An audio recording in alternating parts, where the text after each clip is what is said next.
A geologist was collecting samples in the field when he was accidentally bitten by a venomous snake on his arm. He instinctively took out his phone to call for help, but in his panic, his hand trembled and the phone slipped directly into a crevice between rocks. With no other choice, John could only forcefully suck the venomous blood out of the wound. Then, before he lost consciousness, he hurried back to a small cabin in the woods. He was afraid that if he passed out in the wild, he might be eaten by passing wild animals. Soon, John felt his breathing becoming more and more rapid, and his vision began to blur. Before long, he could no longer hold on and completely lost consciousness. In his daze, he seemed to feel someone walking to the door of the cabin, but after that person saw his weakened state, they did not come into the cabin to help. Instead, they turned around and quickly walked away from him. He only vaguely heard that person say something strange. He's sick, let's go.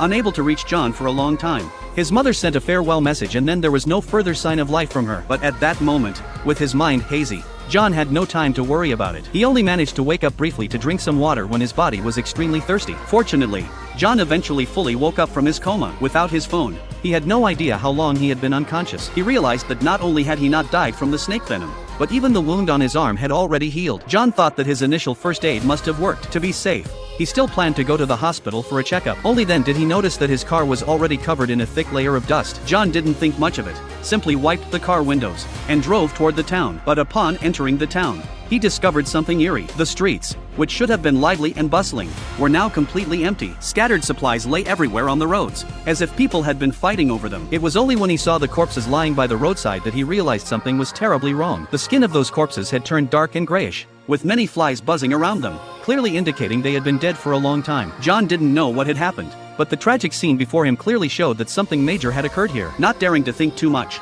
he quickly stepped on the gas and rushed toward home. On the way, he turned on the radio, and from the broadcast, he learned that he had actually been in a coma for 3 weeks. During those 3 weeks, a virus with an extremely high fatality rate had broken out in the world, and it spread very quickly. In a short time, it had claimed a massive number of lives, and nearly all of humanity had been wiped out. John couldn't believe the news at all. He rushed into his house, but after seeing the tragic state of his parents, he immediately faced reality. John thought that since the world was so big, there must be other survivors. So he searched the town for several days, but all he saw were ruins everywhere. Unwilling to give up, he decided to drive to a big city to have a look, but to his despair, the city was just as silent and dead. Although most facilities were still running because no one was overseeing them, and the streetlights remained bright. Under this silent environment, everything felt unusually eerie.